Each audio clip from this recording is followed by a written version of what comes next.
Okay, class, good day. So we are now here sa ating chapter 3. Our chapter 3 is divided into two parts. We have this part 1 where we will be discussing about the introduction about measurement.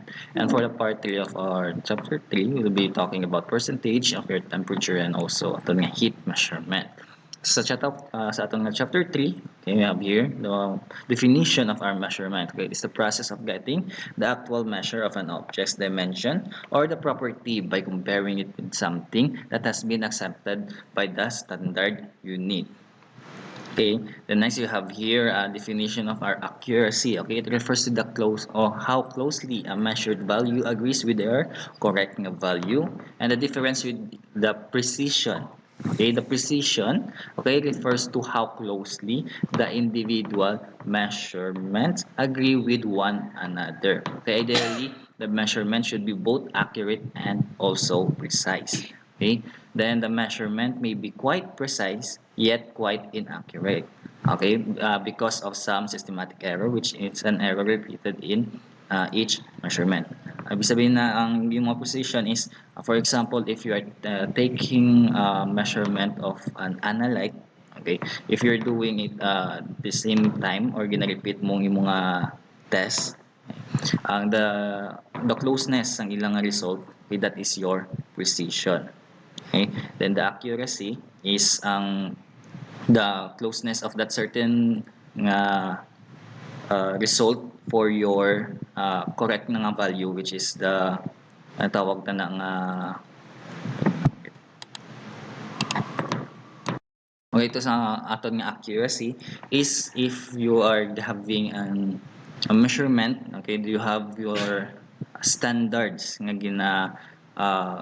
ginakumparan mo sa imong measurement. That's what you call your accuracy. Okay, liwaton ko ha. Your precision is kung kapila mo ginaliwat ang mga test, okay, ang ilang kalapiton sa ilang value, okay, or as much as possible wala gid any difference, so that measures your precision. And your accuracy is having your measurement, okay, relatively close or be exact with your standard. Okay, so you have here the systems of measurement. You have your metric system. Okay, metric system is the accepted worldwide, which is originally known as your MKS system. Okay, your MKS stands for meter, kilogram, and also for your second. Okay, and it was later reorganized by into SI. Okay, or your System Internationale in 1960. Okay, sa imong mga SI or sa imong System Internationale, okay, you have 7 base units which corresponds to para sa kada measurement. You have your length, which is in meter. Okay, then yung symbol small letter M. Your time, okay, for your second and small letter S. Then you have your amount of substance, which is your mole. And ang iyang unit man is also mole, M-O-L-E. Then sa imong electric current, which is your ampere, with the unit of capital A.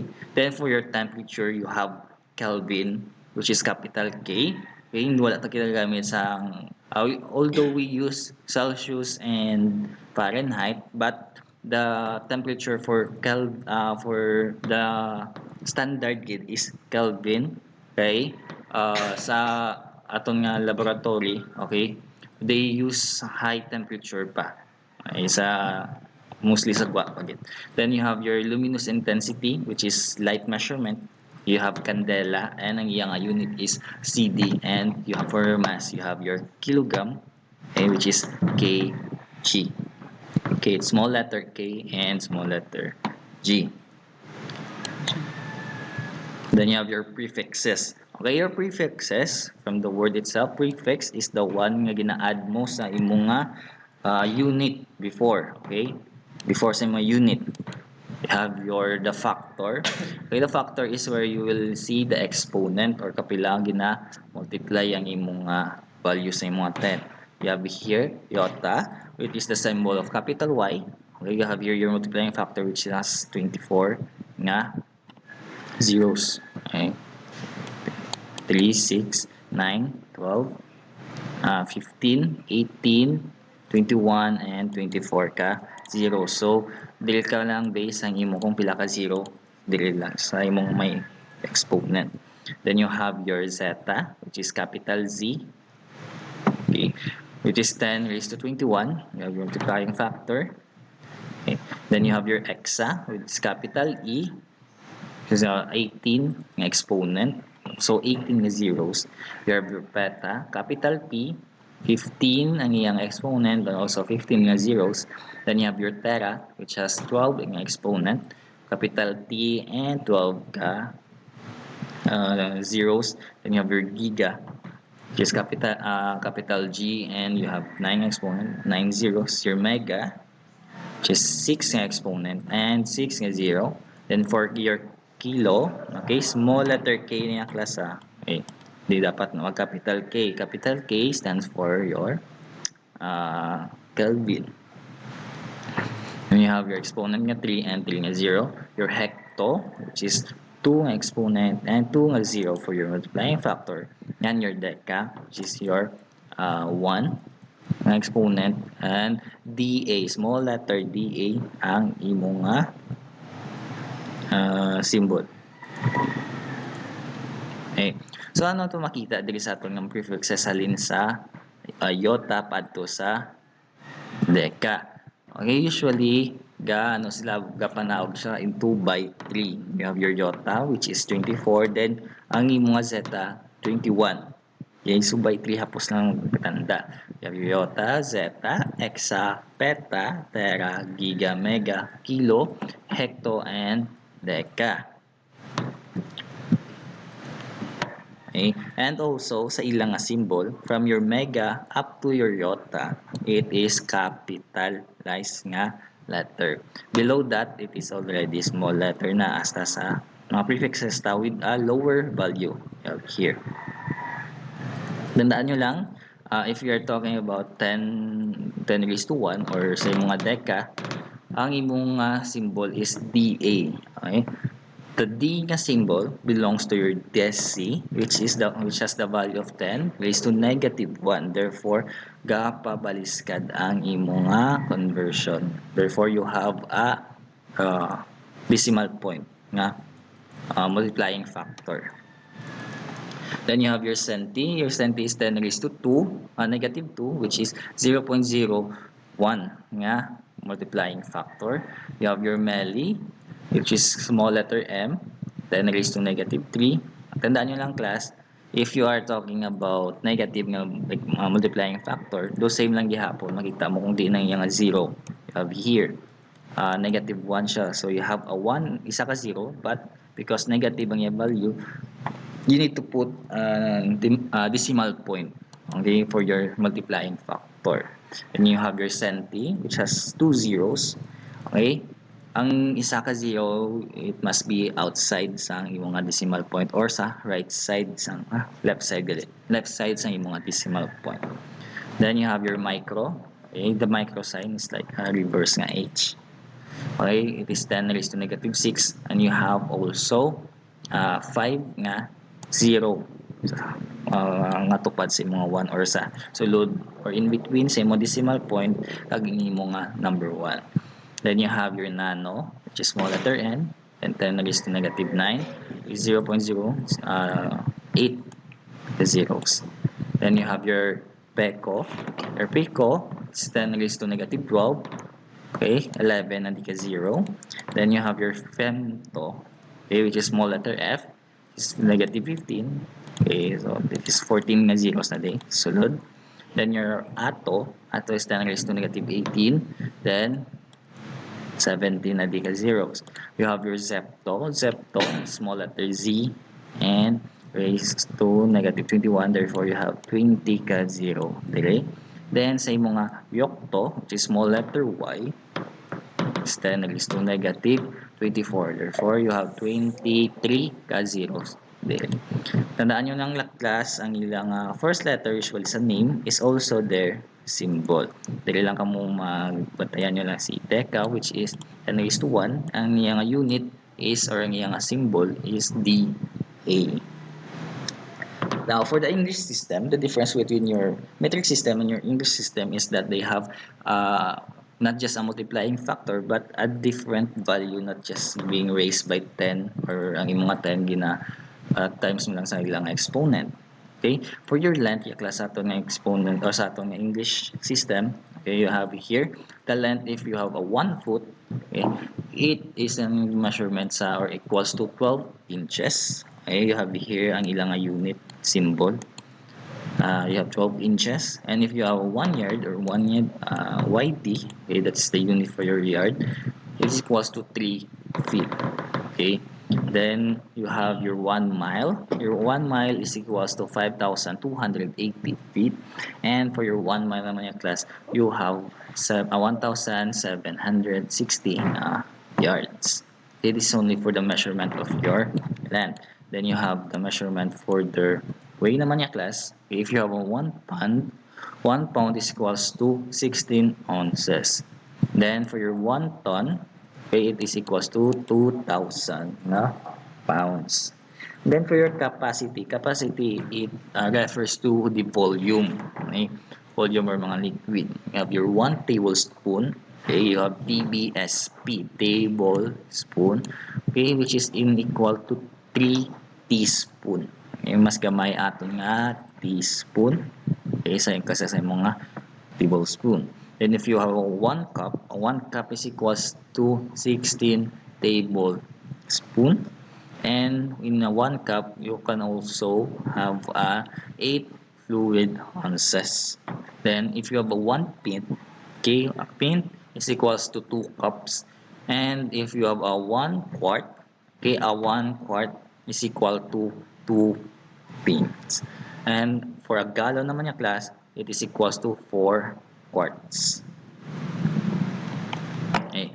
So conversion ratio or unit factor, while the metric system moves to the decimal point to convert between a measurement or prefixes, the English system requires a conversion ratio or unit factor to move between measurement. In the metric system, the prefixes itself gives the needed conversion ratio.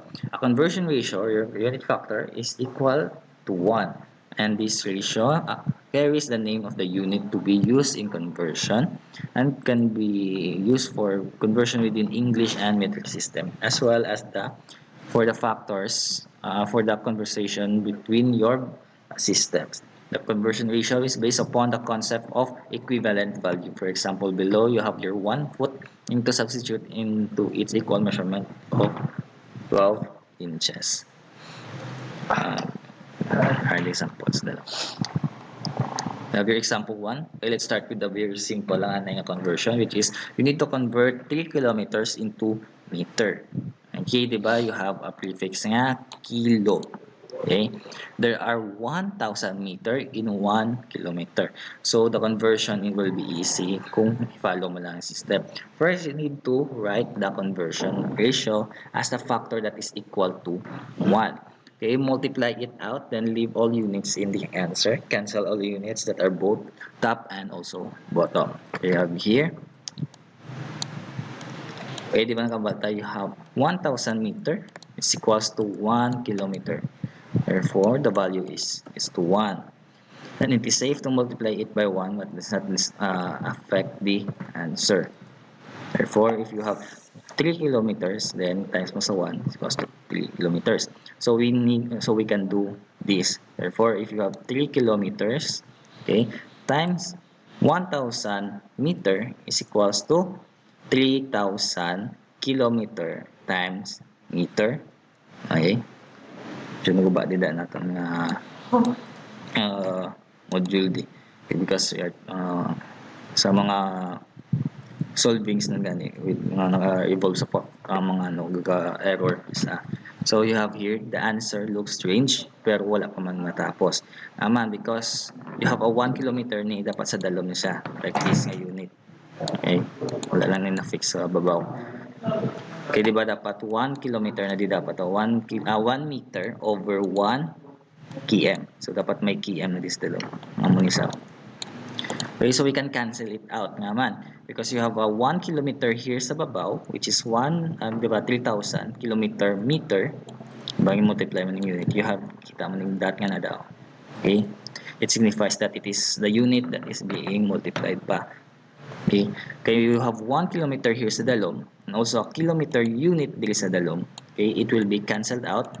Okay, kita niyo na nag-cross out sa. Therefore, leaving you with the answer of 3,000 kilometer.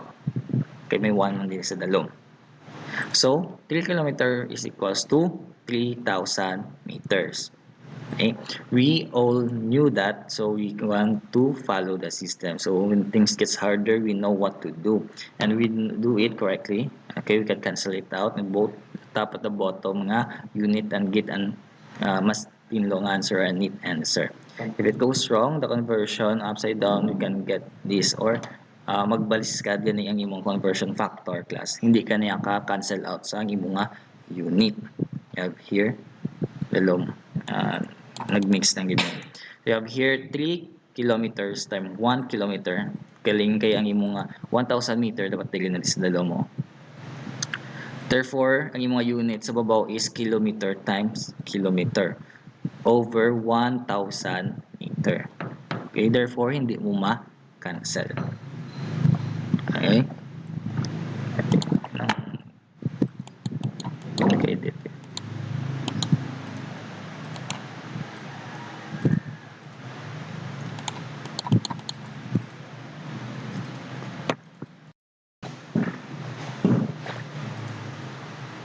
You can stop. Okay, let us now proceed sa next example, which is atong example 2. We will be having a unit that has two values, or for example, you have a kilometer per hour. We'll be converting it into meter per second. Okay, you have here from the top page, we will do it in 2 stages. Nga man, because you have 2 units that needs to be converted from your kilometers per hour to meters per second. Pero dire, first stage siya is unahon mo na change ang imong kilometer into meter, then ang imong meter per hour na nibla, which is your meter per hour, will be converted into meter per second. So that is 2 stages. You have here example, ito nga 1 kilometer per hour, it will be converted into meter per hour. So same yapon ng imong conversion value, which is in every 1 kilometer you have 1,000 meter, which is 1,000 meter, you have your 1 kilometer. Tandaan nyo yun na dapat sa imong conversion factor, which is ang imong dapat i-eliminate mga unit dapat sa talong. Okay? You have 1 kilometer times 1,000 meter is equals to 1 kilometer per meter. 1 kilometer times meter over 1 hour per times mo sa kilometer, which is the unit sa dalog. Ang din-multiply mo man. Nag-brace ka doon yung mga unit. Ang times dapat dali na dito. Then equals. So you have here, kilometer and kilometer, ma-cancel out, which is dili sa dalog. Then, mabilin ang unit mo nga meter over hour, which is like this one. Okay. May bar na dapat ito nga. Okay, it is now in meters per hour. Next, ang obrahon mo is meter per hour into meter per second dapat niya class. So, anong obrahon mo? Same lang gihapon, you need to identify how many seconds are there in an hour. So, if you have say mga 1 hour, say mga 1 minute, okay, you have 60 seconds. Then say mga 60 seconds, you also have one. If you also have say mga 1 hour, you have 60 minutes. So if this is just 60 times 60, which is equal to 3,600 seconds in an hour. Therefore, kay mo nga i-eliminate nga 1 hour ara sa dalog. So gagkuba lang gyud aton nga formula di. Hindi ko ka butang sa akong draw. So you have here 1,000 meter. Okay, times mo sa 1 hour. Kaya ibang hour sa babaw kay i-eliminate mo sa dalong nga unit. Therefore, over 3,600 seconds sa dalom. Okay, multiply mo na siya. Okay, you will have 1,000 meter times hour nga unit. Then sa dalom, you have 3,600 hours times unit times seconds sa dalom. Okay. Therefore, yung mga final answer is 1,000 meter over 3,600 seconds. It's like this. Okay. Then, simply divide your values nga rada. You have 1,000 divided by 3,600, which will give you a value of 0.2777 and so on and so forth, times meter per second. This is the unit value, yeah, or meter to 0.277 meter per second. Okay, kaya kung sa lain mo pag-ubra class sa imo nga pag-multiply sa imong second, you will have this na pag-solving or calculation, which is 1,000 times 3,600.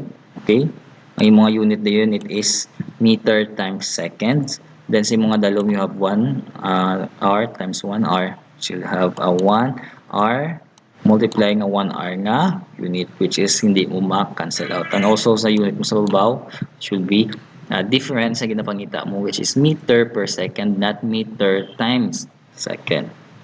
Okay, so that would be all sa aton nga part 1 sa aton nga chapter 3. Okay, so now let's go to the part 2 sa aton chapter 3, which we will be discussing about percentage, temperature, and also for the heat. So we have here what is percentage. Okay, we often use percentage to describe the quantitatively how a total is made up of its part. Okay, in table 1-3, okay, we describe the amount of your element present in terms of percentage. For each element, okay, the percentage can be treated as a unit factor for any mixtures containing your substance nga. Okay, so we have here go ba nga gaano ginadaan natin nga mga diagram. Okay, so your mass is equals to your mass mixture. Okay, so your mass A, okay, by mass is equals to 100 parts of a mixture of your component. Okay. If we say that the sample is 24.4% carbon by mass, we mean that out of 100 parts or 100 yung total made up, exactly by the mass of the sample, 24.4 parts by are your carbon. Okay? This relationship can be represented in whichever of the two factors we find useful or paano mo siya gamiton pang cancel out. You have here 24.4 parts carbon is equals to 100 parts of your sample in the sample. Okay, okay, for your 100 parts of your sample is equals to 24.4 parts of your carbon. Okay, this ratio can be expressed in terms of grams of carbon for every 100 grams of your sample. Pwede mo na change nga hindi na into parts but into grams.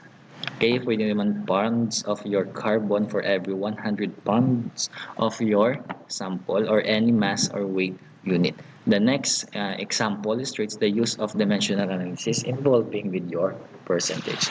So, klaro, if depende kung anong ratio or conversion factor mga gamiton. Okay, kag isa pa ang mga parts ni can be changed into grams, into pounds or any unit. Okay. We have here an example. Okay, for a US penny, okay, made in the year 1982. Okay, it is consist of 97.6 zinc, okay, and 24% copper. And then sa 24 it is 2.4. Check it. It is 2.4% copper. Okay, the mass of the three particular penny is measured to be 4.94 grams. How many grams of your zinc does this penny contain? Ibig sabihin, you will be measuring the zinc only. Kagang iyang weight or iyang component percentage. Okay, plan to solve the zinc in grams. Okay. From the percentage information given, we may write the required unit factor, which is 97.6. Okay, di ba percentage niya sa? You can just simply change it into grams kaya pwede tadi ka change. Okay, di ba aside sa naghambal sa parts zincs na lang, we will just go directly into grams of your zinc, which is 100 grams of sample. On every 100 grams of your sample, you have 97.6 grams of your zinc. Then, for your solution naman yung class, okay, unknown pang yung mga zinc. Okay, ang imo given is the total grams of your penny, which is 1.494 times the sample, which is your 97 grams per zinc, okay, over grams per sample, which is the 100. There is the law. So, hindi ako kadro. Hindi check internet. So, ang yang ano ni is, dili na yung 97, so which is 97. Text na ako ba? No, there is. Text here. Is 97.6 grams zinc. Dara sa. Then, here's the 100 grams of your sample. Okay, ano yung tsura? We have here the sample, which is the given, which is 1.494 grams of your sample. Then, multiply mo na siya sa babaw. Okay.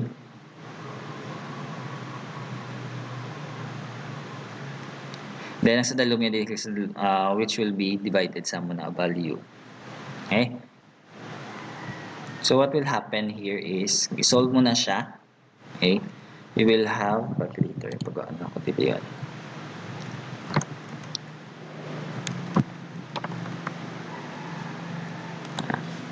Mas makita nyo dito yung solving.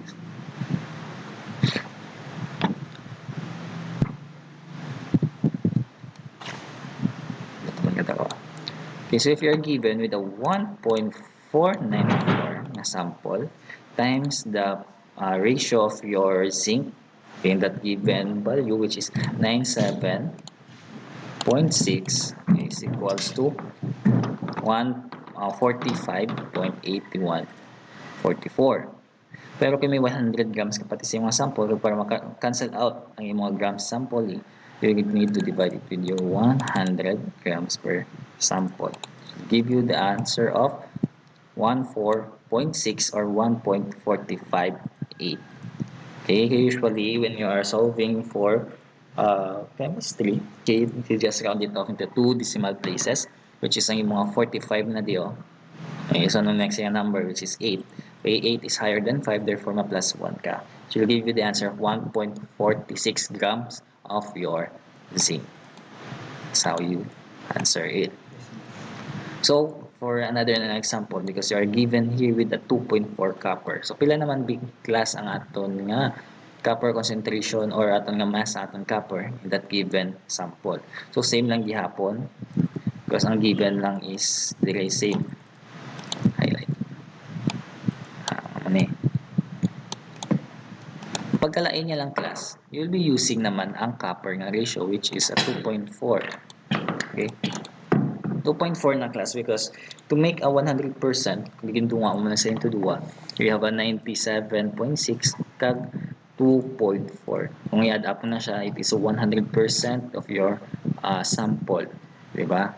97.6 plus 2.4 is 100%. Therefore, kung gamitin mo naman siya, ang pagkalain lang is balik sa puno. You have a sample of your 1.494 times, hindi ka na magamit sa 97 because this is for zinc. You'll be using the grams of your percentage ng imong copper, which is 2.4 times 2.4 mo man lang. Okay, equals, okay, that is the mass of your copper. Pero why pa natapos? Because you still have 100 grams of your sample, which i-divide mo man lang ni. Divide into 100. For your final answer for your copper na class is 0.4. 0.4 or 0.35 or 36. Okay. Sa itong chemistry, 2 decimal places. This is first, this is second. Then kay number 5, ang mga next numbers ng mga 3, which is higher than 5 or 5 itself, you need to plus 1. So, for the grams, for your copper naman yung class, okay, in this given sample, you have a 0.04 grams of copper. Okay? So, let's now proceed. Okay, now we are here sa... Okay. The number of significant figures result is limited to 3 significant figures in 97.6 because the definition of percentage involves into 100 parts and the number 100 is known to be an infinite number of significant figures. So we have here, now next atong topic is our density and specific gravity.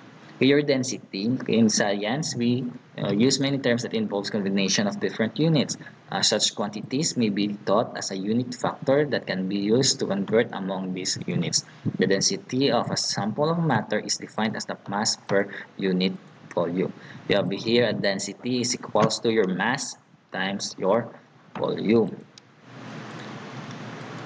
Okay, or ang ilang mga symbol which is D stands for your density, your small m stands for your mass, and your small v stands for your volume. Okay, the densities may be used to distinguish between two substances or to assess in identifying a particular substance that they are usually expressed in grams per meters cube or grams per ml or liquid and solids, and for gases naman niya, okay, it is represented as grams per liter. Okay, these units can also be expressed in grams per meter cube. Okay, multiply galing sa akin nagsaka sa babaw. Then grams per meter ml. Poliskad. Then you have grams per liter nga negative ang iya nga exponent. Densities of several substances listed sa dalom. Here mga sample sa mga density. Okay, pure substance, ang ilang mga density.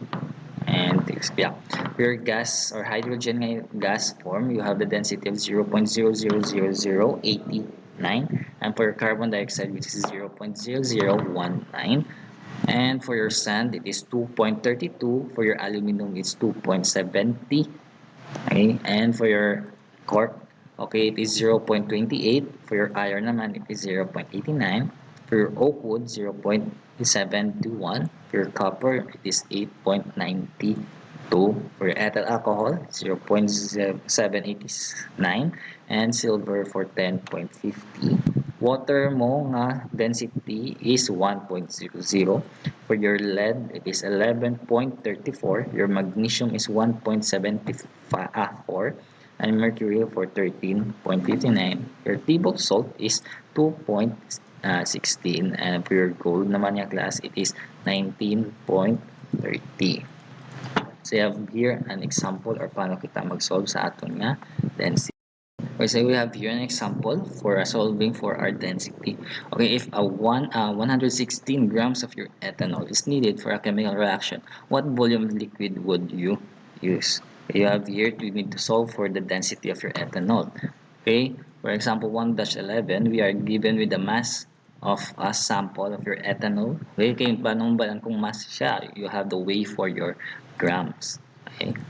So we know the value and how to itong relationship sa aton nga density. Naman. Because for your density, you have a unit for T is equals to ang iyang solvings, diba? You have meter per volume. Okay. But if you're looking naman yung class for your volume, okay, capital ko lang para sa kitaon, it is mass per density.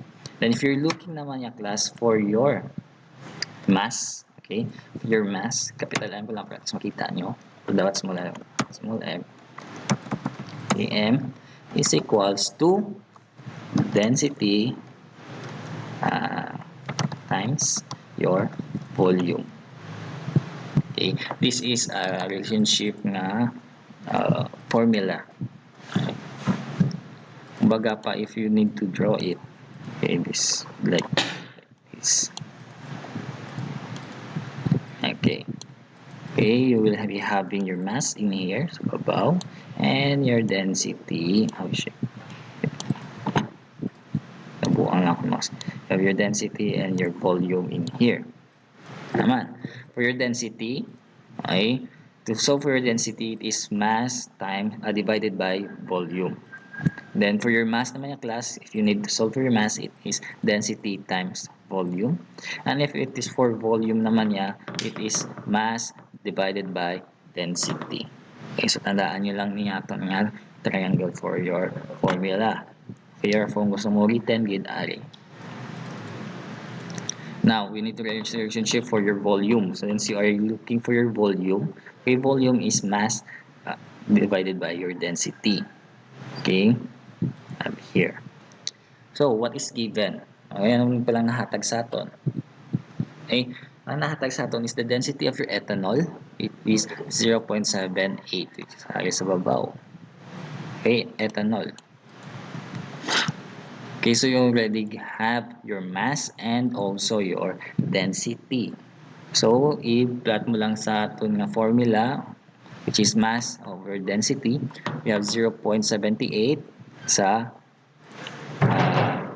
babaw at sa dalong, which is this is your density, and mass mo nga 116. Okay, so i-divide mo muna na 116 divided by 0.78. Calculator. We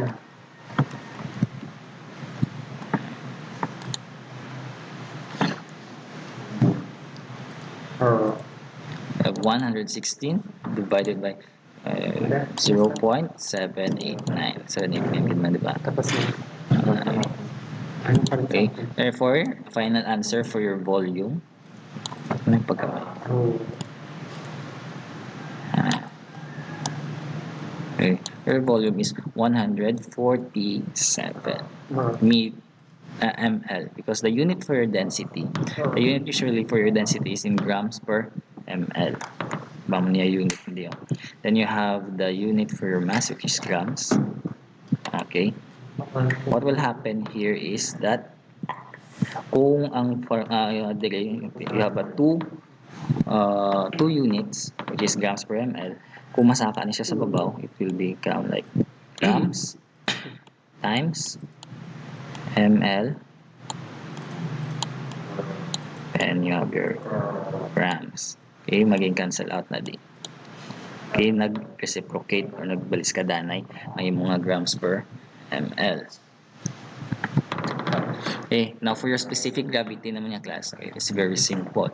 Specific gravity of a substance is the ratio of its density is to the density of your water, both at the same temperature. Sabihin, what is the density of your water? The density of your water man lang is 1. Okay, so whatever density nga ara da, you just need to divide it with 1. So you have here, water weight. Okay, the variation of the density of water with the changes in the temperature, however, small enough that we can use is 1 grams per ml at 25 degree without introducing significant errors into our calculation. We have here an example of our specific gravity. Okay, the density of the table salt is 2.16 grams per ml at 20 degree Celsius. So what is the specific gravity? Simply input sa aton nga formula, which is specific gravity is the density of your salt over the density of your water. The density of your salt is 2.16 grams per ml, okay, over 1 grams per ml. Okay, then the final answer is for your specific gravity is 2.16. Okay, nga 2.16, simply divide 2.16 by 1. So, same lang gyapon ang value. Ang pagkalain lang is the unit. Nadula ang unit nga man. Kaya kung magsaka sa babaw ang unit ng grams per ml, okay, magbaliskad siya. You have your ml times grams. Okay, grams cancel out and ml cancel out. Therefore, the unit or the answer, final answer mo is 2.16. The example is also demonstrated that the density and specific gravity are substances that are numerically equal or near at the room temperature. Density is expressed in grams per ml. Its level for the conventional solutions on acid gives the specific gravities and specific percentage by mass of your acid percent in your solution. So you have here man din yung class an example which is quite complicated. Rumasa perhapos man gyapon kung pwede ta siya mabato-bato. You have here a battery acid is composed of 40% sulfuric acid and your HSO4 by 60% water by mass. Its specific gravity is 131. Calculate the mass of a pure SO4 kasi dapat in a 100 ml of your acid or battery acid. Okay, so kita decide ng plan or paano kita mag-solve. The percentage are given. Okay, the percentage are given on a mass basis, so we must first convert your 100 or 1,000 sa 100 ml of your acid solution into mass. To do this, we need the same value of your density. So we have to demonstrate the density and specific gravity are numerically equal sa aton nga 20 degrees Celsius. Because the density of your water is 1 grams per ml, we can use the density for its unit factor, and given the volume of the solution to the mass of the solution, then we use the percentage by mass to convert the mass of your solution to the mass of your acid. So for the solution, being given itong specific gravity, which is your 1.31 density is grams per ml. In the solution, you have a 40% H2SO4 and 60% H2O or sa imong water. From this information, we may construct the desired unit factor that in degree 40 grams of your H2SO4. Okay, you have a 100 grams of your solution. This is the dalom that contains 40 grams of your H2O or 100. So dili you have our formula na sa dalom, which is ginapangita ta ang atong H2SO4 pa na volume of pure volume. Ano itong question ta? Calculate the mass of the pure S2SO4. Here, ito nga given, which is the ml solution, which is then times 1 ml sa dalom. So let us continue. Ang tabo is may na-edit mo kung nga bago. So same lang gyapon. So dili it is not 0. Hindi mag-split siya, di ba? So it is 1.31. Sa babaw we have our specific gravity. Dili. Specific gravity yan is 1.31. Okay. So, mga errors hindi mata-perfect. Dili sa imong yapon dapat dili na dapat sa tunga sa 1 kag 3 imong decimal point. Okay, then dili yung value mo di is 40 grams 40 grams of your H2 SO4.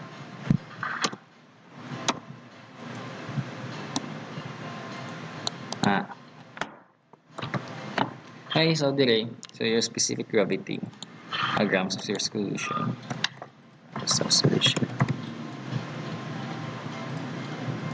The specific gravity of your grams of your solution is 1.31. Therefore, you can just simply write it as 1.31 grams per ml. Okay, sabihin pwede ka dibot ang 1 ml sa dalom o hindi man wala na ng 1. So this is how you cancel out your grams, your ml solution cancel out, gram solution and gram solution, leaving you with the ginapangita mo nga grams or the pure grams of your pure mass sa imong H2SO4, which is i-multiply mo na of your 100 times 1.31 times 40 here. Okay, 100 times 1.31. okay, then times mo lang dito sa 40, which will give you the answer 5,240. But you still have a grams of your solution here, so divide to 100, which will leave you the answer, your final answer, which is your 52.4. okay, so same. Medyo may mga error kita, hindi tamo na may iwasan, so at least na-corrected dili subok. Now let's just proceed na sa aton nga heat and temperature, which is hapos lang aton nga temperature, pero sa aton nga heat nga calculation medyo mauti-uti siya. So let us start with our temperature. Okay, the concept of your temperature may seem be familiar to you, but many people confuse temperature with your heat. Ang difference your temperature is the measurement of how hot or cold an object is relative to another object or its thermal energy content. Whereas ang imong heat is the flow of your thermal energy between your object with different temperatures. Okay? Ibig sabihin, when we touch an hot object, okay, ang flow yan na is every or energy flow from a hot object into your fingers. Ibig sabihin, ang imong body temperature is small or lower temperature kaysa sa imong hawiran. Therefore, kung init ay ginawiran, masaylo ang heat sa object pad to sa imong finger. Therefore, dira ka mapasok. So, incoming energy to the object being hot. Sabihin, pero kung mag-hold naman kita sa malamig yung object, sabihin, ang aton nga body trem, amo nang maghatag temperature or mabuhinan. Therefore, you will feel coldness. Yeah. Okay, in both cases, temperature of an object different from the temperature of our hand, so we could conclude that the difference between your temperature are ultimate cause of heat transfer. Then you have here your temperature scales. Okay, temperature is the measurement of an average amount of energy of motion or kinetic energy a system contains. Temperatures are expressed using your scales that use or what you call your degrees. Degrees is ang name go bilog sa symbol. Then, there are three scales used in reporting your temperature. Okay, there's the you have your Fahrenheit, you have your Celsius, and also your Kelvin. Okay, thermometers measures the temperature by using material that expands or contact when heat or being cold.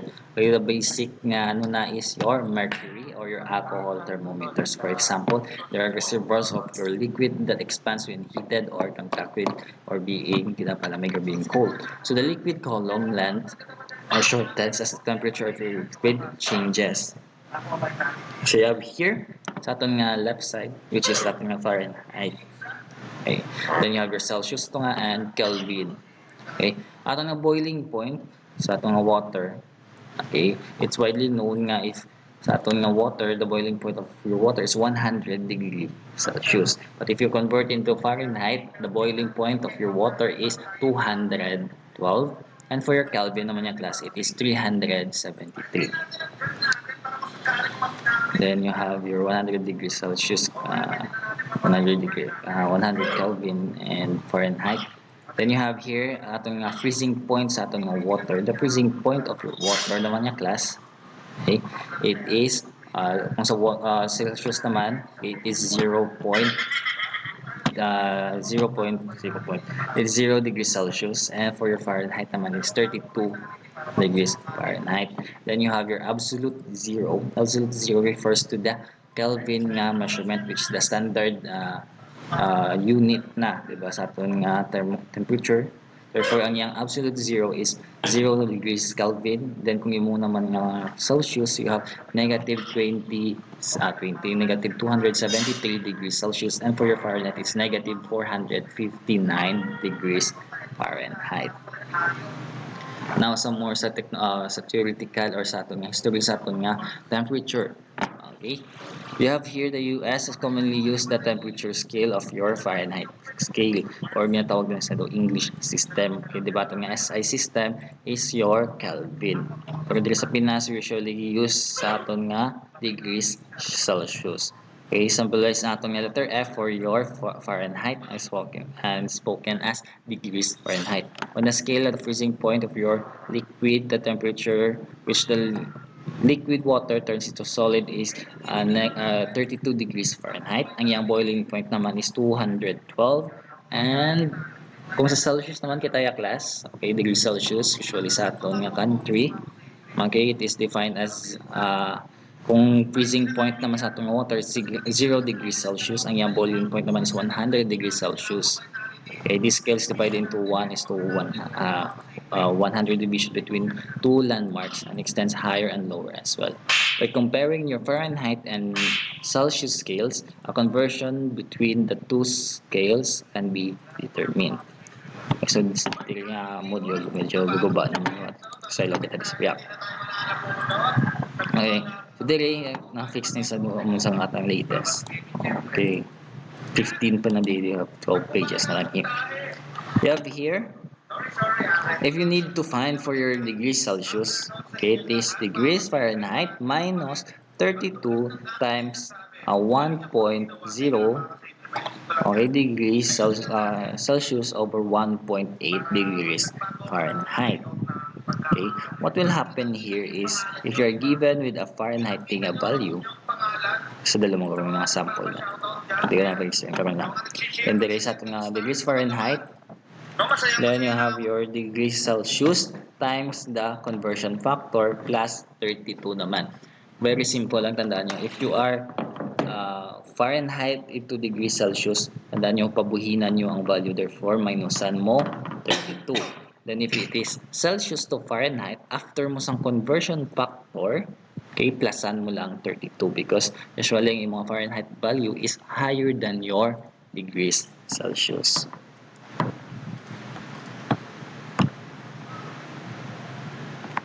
Okay, so you have here, resunan ka sa example, okay? What is 98.6 in degrees Celsius? Okay, and also what is 25 degrees in degrees Fahrenheit? Okay, sa itong first nga sa question, letter A. Okay, using that equation sa babaw. Okay, because we are looking for degrees Celsius. Your degrees Celsius is equals to 98.6. This is degrees Fahrenheit. Okay, minus 32. Therefore, you have 66.6. Okay, may unit din sa dapat na degrees Fahrenheit din. Then, conversion factor mo lang siya because times 1 man sa gyapon sa babaw. Okay, same lang yung value. Simply divide your 66.6 with your 1.8. Okay, 6.6 divided by 1.8. Okay? Therefore, you will have an answer of 37 degrees Celsius. Very simple lang atong nga temperature conversion. Then for your Fahrenheit naman yung class, if you're given with a 25 degrees Celsius converted into Fahrenheit, tandaan mo is unahon mo na siya ang conversion factor which is ginapadako mo gidyaan yung mga value. Okay? You have 25 degrees Celsius, okay, times 1.8. You have 25 times 1.8. We have 45. Diba? Tapos divide mo muna sa 1, so same lang yapon ang value. But what happens here is, di ba may degrees Celsius kapag nga unit, cancel out na yung degrees sa babaw, then sa dalom. Giving you with the unit na degrees Fahrenheit, then plus 32 ka lang. Okay? Therefore, your final answer is 77 degrees Fahrenheit. Now, so ito nga room temperature, okay, if the normal room temperature is 72 degrees Fahrenheit, what is the room temperature in degrees Celsius and also in Kelvin? So you need to convert your degrees Fahrenheit into degrees Celsius and Kelvin. First is to determine your Celsius. Anay nga man. Because atong conversion factor para sa atong Kelvin is degrees Celsius plus 273.15 man lang. So what is atong formula gamiton? You are looking for degrees Celsius to what? Therefore, degrees Celsius is equals to your Fahrenheit ka value minus 32. Therefore, 72 minus 32 is equals to 40. Then simply divide it with your 1.8 na conversion factor. With the 1.8, and you will have the answer 22.2222. Bili niya. Yung final answer is 22.2 lang. Okay, then for Kelvin naman yung class, the formula for Kelvin is simply add your degrees Celsius. Okay, the formula for Kelvin. Text. So, okay, for Kelvin niya, Kelvin is equals to putang degree. Muna sa degrees Celsius. Okay. Plus 273.15. Okay, it's either 2.73.15 or 2.73. Pero usually may 15 na lang yung gamit. Okay. So this is your formula for your Kelvin. Okay, it is degrees Celsius plus 273.15. Then after that, i-add mo man lang. Okay, then you will have an answer of Kelvin.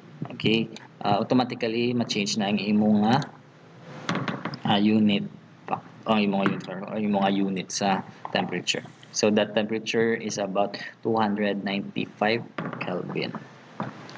Have here the different scales commonly measure temperature. Fahrenheit is degree Celsius, degree F, degree Celsius, and per Kelvin. So term temperature expand contact. Nagliwat lang. Now here you have the ones who discovered sa aton nga mga temperature measurement.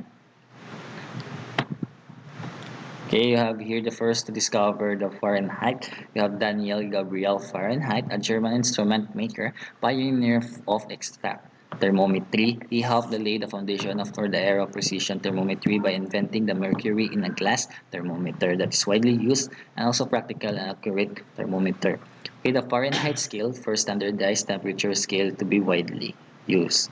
The next nga naka-discover is your Anders Celsius. Anders Celsius is a Swedish pronunciation with sa ato niya lifespan. Yeah, is November 27 to the year 1701 until 1744. Okay, he was a Swedish astronomer, a physicist, and a mathematician. Okay, he developed the Celsius temperature na scale. Then ang aton nga Kelvin nga temperature, okay? It was developed by William Thomson, okay, the first Baron Kelvin. Okay, he was a British mathematical physicist and engineer born in Belfast. Okay, the absolute temperature are stated in the units of Kelvin in his honor, while the existence of the lower limit to the temperature or your absolute zero was known prior to his work. Kelvin is known for determining its correct value or approximately negative 273 degrees Celsius.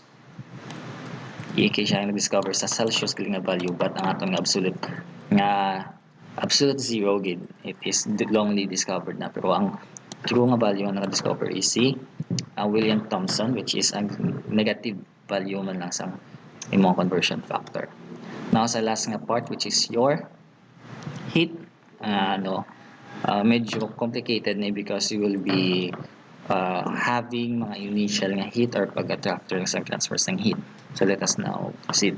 Heat is a familiar manifestation of energy. When we touch an object, your energy will flow. Okay, and then ang main nga point is from heat or bang hotter object into a cooler object.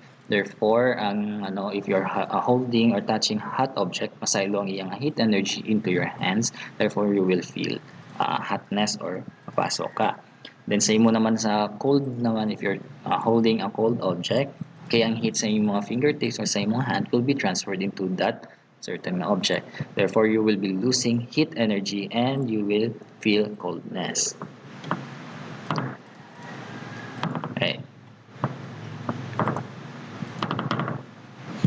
Okay, so we will now be going sa aton nga temp or aton nga relationship between the heat transfer and also sa aton nga temperature.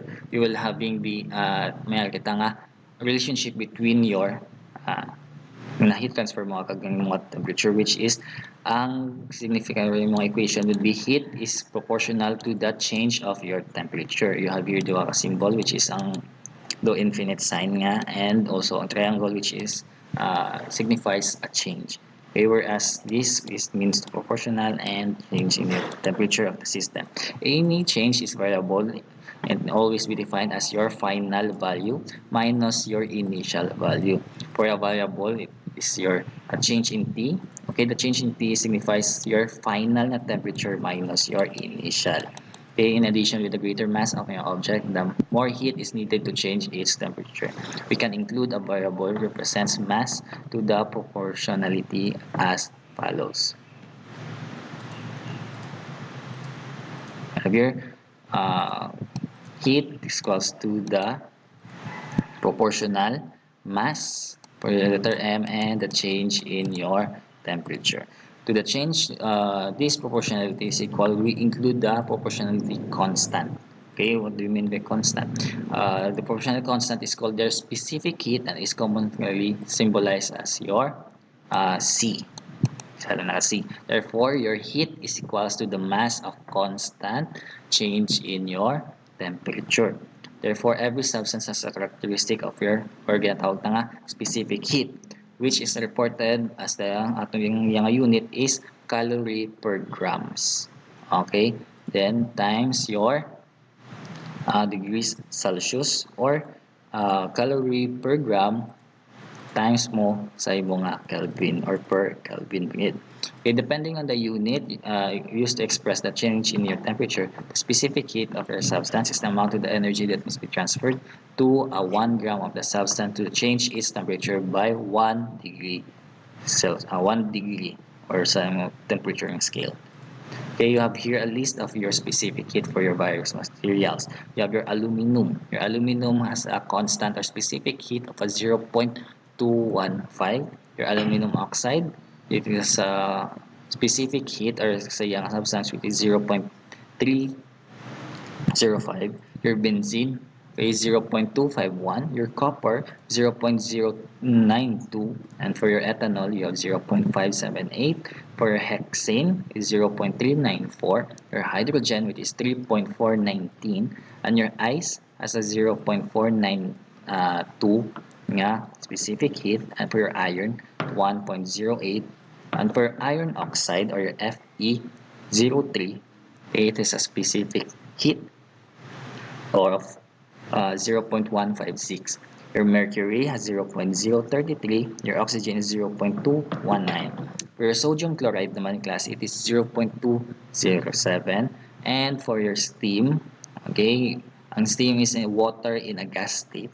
It has a specific heat of 0.488. And for your water naman, it is 1.00. Tandaan yung unit is calorie per gram times your degree Celsius.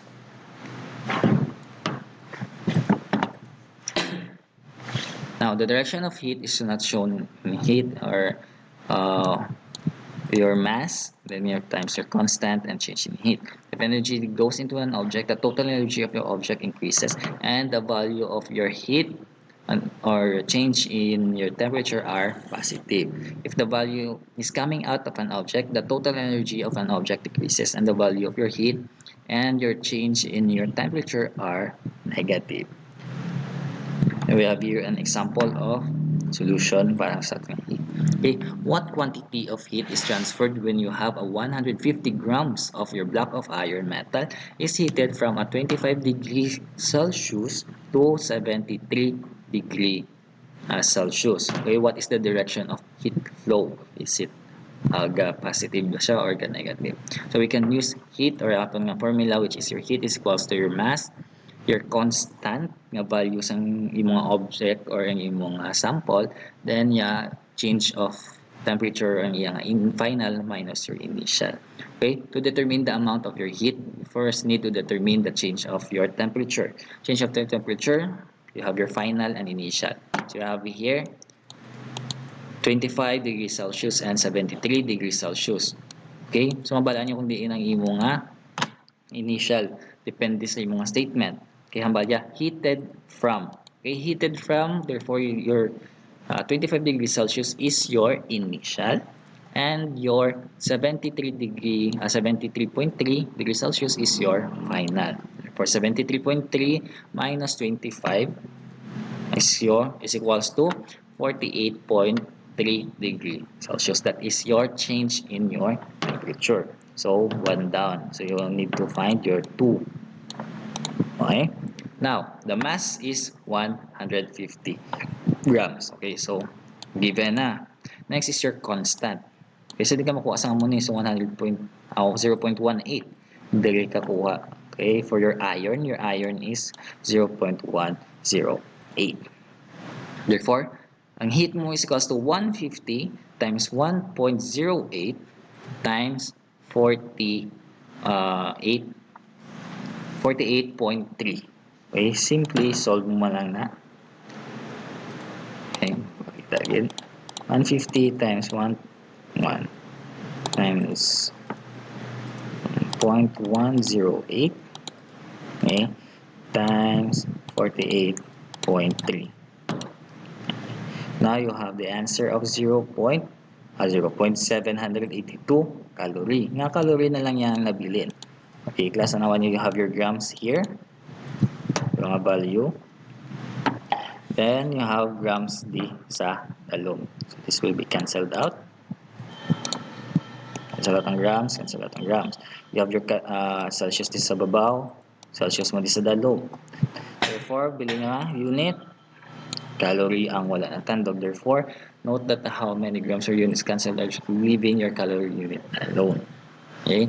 Next example, you have a 10.3 grams of your reddish brown metal gave off 71.7 calorie of heat and its temperature decreases from 97 degrees Celsius to 22 degrees Celsius. What is the specific heat of the metal, and can you identify what metal it is due to specific heat? Yan lang. Okay. So, anong hinahatag sa aton di? You have your mass, the sample, and also ang iyang final answer ang iyang heat. Okay? Also, may heat ka naman din nahatag, which is your initial. Okay? Ano yung statement? The statement says that the temperature decreases from 97, this is your initial, to 22 degrees Celsius. Therefore, to check for your change in temperature, you will have 22 degrees Celsius, which is your final, minus your initial, which is 97.5, which will give you a 75.5 or negative 75.5 degree Celsius. Okay, if the sample gives off your 71.1 calorie, it loses energy as heat. So the value of heat is written as a negative value or negative number. For you have a negative 71.7 calorie. Okay, then your mass, then wala pa niya ito nga constant because yung wala ata kabalo ko ano sa nga metal or ano na siya nga sample. Then ang imo nga change in your temperature. Therefore, ang ginapangita mo lang is amo ni nga C. Okay? Kung masaylo siya sa piyak, okay? This is a whole number because you are referring to multiplication yung class A.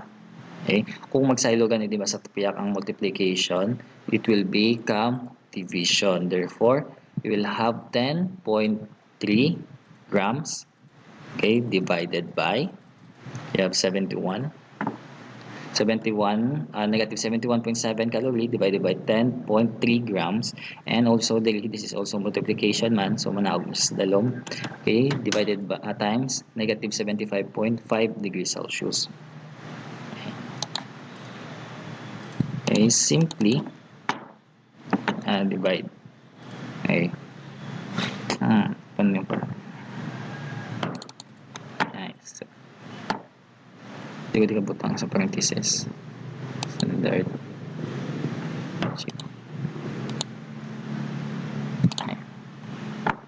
Okay. Have your scientific na.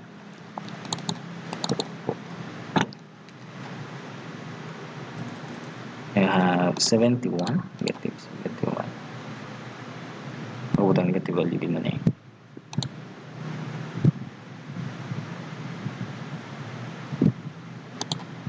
Okay.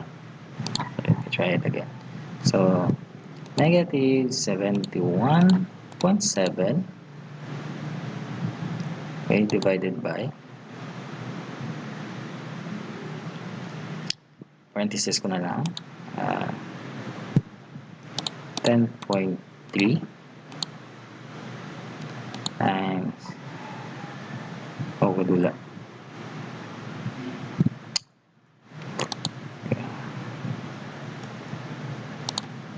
Di kasulot mayo.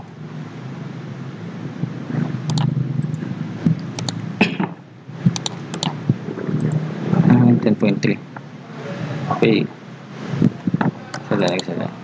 I-pause na. Ay, sorry mga class. Nakaubra yung mga formula. So, you have here, ang 0.71, negative 0.71. Okay, divide mo siya sa 10.3 times your negative 75.5. So, nag-double parenthesis ko para at least ma-prioritize sa badigyapon. Then, negative 71.7, it will be divided sa yung mga answer dito sa dalog. Which will be the final answer is 90.922. Okay, nag-3 na siya. So, yung mga lapses lang. Pero at least similar lang niya po. Okay? So, that ends sa ating heat nga discussion. So, as nga chapter 4 will be more na sa ating mga critical mga chemical reaction. So, that would be all, class. Stay safe always. God bless.